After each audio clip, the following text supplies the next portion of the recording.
Magandang araw po muli mga kamista. At andito na naman po muli tayo. Welcome back. Magkakaroon po ulit tayo ng reaksyon, komento dito sa recently lang po na issue na nangyayari sa ating bayang Pilipinas. Tungkol po ito sa kay journalist o reporter na si Emil Sumangil. Kasi po, kung inyo pong matatandaan, balikan po natin ng konti. Ito pong si Emil Sumangil ay siya po itong reporter na susi sa paglalantad nitong mga expose o mga tinatawag nating pagbubunyag dito po sa tungkol sa nawawalang mga sabungero. Siya po ay na-involve sa pag-i-interview dito po sa pinakamalaking whistleblower sa nangyari na pagkawala ng mga sabungero na ang involved po ay walang iba kundi ito pong kanyang itinuturo po ni alias Totoy na si Atong Ang, na siya nga pong sikat talaga sa larangan ng sugal. Siya nga po binansagan na the king of gambling o hari ng sugal sa Pilipinas. At marami pong lumabas diyan, marami pong pinag-usapan at yung mga sekreto, mga pasabog tungkol po sa mga nawawalan sa bungero, kung sino ang involved na malalaking tao, mga personalidad, mga tao sa PNP na may mga posisyon pa na damay din, meron din congressman.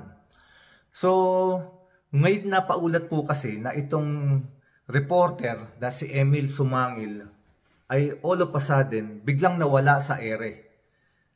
5 araw po siya na hindi lumalabas sa mga programa sa GMA7. So, natakot po ang mga tao. Ang mga netizen ay nagtanong, nasaan si Emil Sumangil? May mga lumabas na mga report o hindi naman po report, kundi mga upload sa social media na si Emil Sumangil daw po ay dinukot. O baka raw po dinukot dahil siya ay nawawala. So dahil nga po doon, meron pa nga pong lumabas na nananawagan ng prayer yung asawa ni Emil Sumangil para sa kanyang kaligtasan. At marami nga pong naglabas pa sa social media na ito raw po ay dinukot na o nawala. At sinabi nga na may mga nagsasabi pa na siya ay kinuha o dinukot na. So bibigyan lamang po natin ng konting kaliwanagan ito mga kamista. Kasi sensitive po ang issue tungkol po sa usapin ng mga nawawalang sabungero. Sensitive po ito kasi may malalaking taong involved, may mga posisyon, mga kilalang tao. At hindi po pwede na sabihin na lamang na yung isang tao ay bigla na lang nawala nang wala pa namang pruweba. So, meron po ngayong pinalabas si Emil Sumangil. Bigla po siyang lumabas at sinabi po niya na, ito po sinulat ko, I am very much alive. I just went on vacation. And from the bottom of my heart, I thank you all for the messages. I was simply taking a break. So, yung 5 araw po na pagkawala sa ere ni Emil Sumangil ay nagdulot po ito ng panic sa iba. Siyempre, bakit po? Bakit po nagpanic yung iba, yung karamihan sa mga netizen? Kasi po si Emil Sumangil ay isang sikat na broadcaster din naman po at journalist. At hindi naman po kaila sa ating lahat na maraming namamatay na mga journalist dahil po sa pagbubunyag nila ng mga lihim ng mga malalaking tao. Karaniwan po diyan ay yung mga ibinubunyag nila na katotohanan o mga lihim ng mga politiko at mga illegal na gawain. So, sila po talaga ang pinag-iinitan.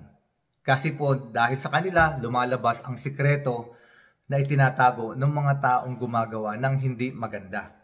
At kung titignan po ninyo, napaka-sensitive po ng issue na ito na hinawakan ni Emil Sumangil.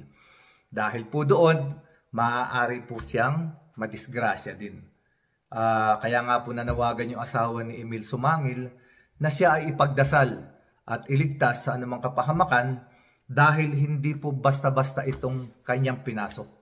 At sa side naman po ni Emil Sumangil, sinabi nga niya, gagawain niya po ang dapat niyang gawain according to his job. Kasi trabaho po ito ni Emil Sumangil bilang isang journalist ang maglathala ng mga katotohanan.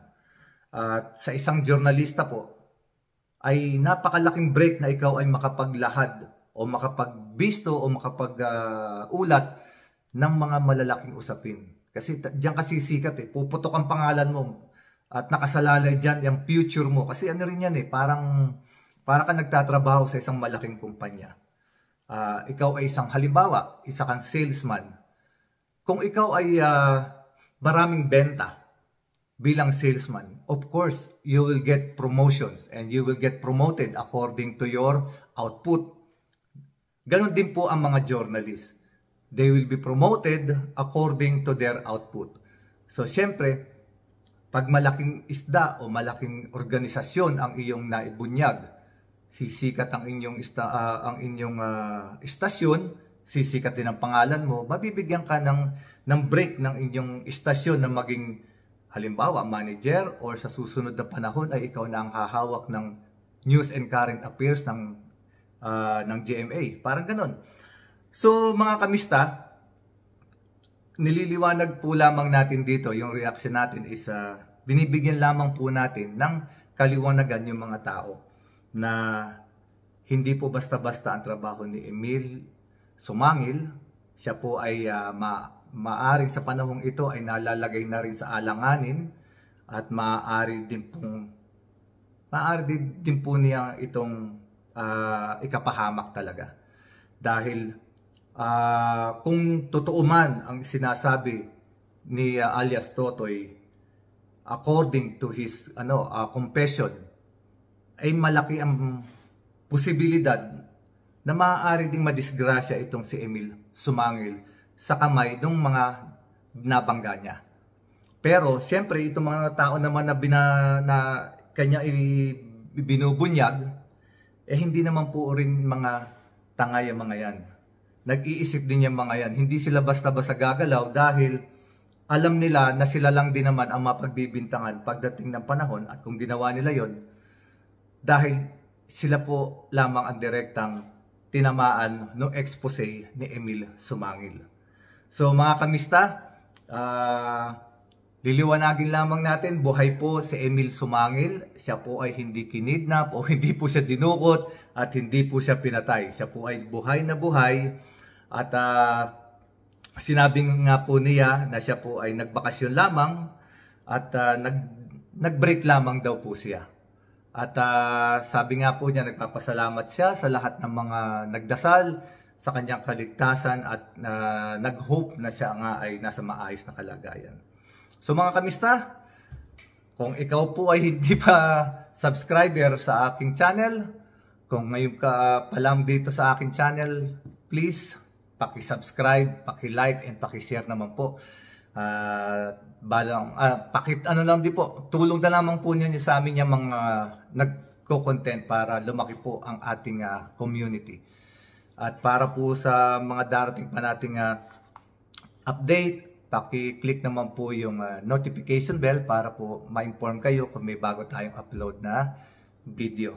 So hanggang sa muli mga kamista, maraming salamat po sa inyong panonood. Muli, sasabihin ko po, ang lahat po ng mga inaakusahan dito sa nangyayaring expose na ito, sila Atong Ang, yung mga akusado, mga pulis, mga general, mga lahat na isinangkot ni alias Totoy, sila pong lahat ay still presumed innocent. According po yan sa ating batas. Sila po ay assumed innocent pa rin po hanggat hindi napapatunayan sa korte na sila ay nagkasala. Kaya po mga kamista, ating po laging iisipin na meron man po tayong sariling opinyon, still, ang verdict pa rin po ay nakasalalay sa ating batas, sa ating hukuman. Ipagdasal na lamang natin na gampanan ng mga hukom ang tama at nararapat para maibigay ang hustisya doon sa mga naging biktima, yung mga namatay at yung mga namatayan. At sana ay bigyan din ng proteksyon ang whistleblower na si Julie Patidongan. Siya rin po naman ay nagkasala. It so happen lamang na this time is itinatama po niya yung mga kamalian din na nagawa niya. Sa mga nagsasabi na may kasalanan din siya, totoo po yun. But maging thankful tayo na may lumalabas na ganito para mas maitama pa at mapanagot yung mga dapat papanagutin. So hanggang sa muli mga kapatid, maraming salamat po sa mga kapatid nating Muslim. Assalamualaikum, God bless us all. Mabuhay po tayong lahat. Hanggang sa muli mga kamista.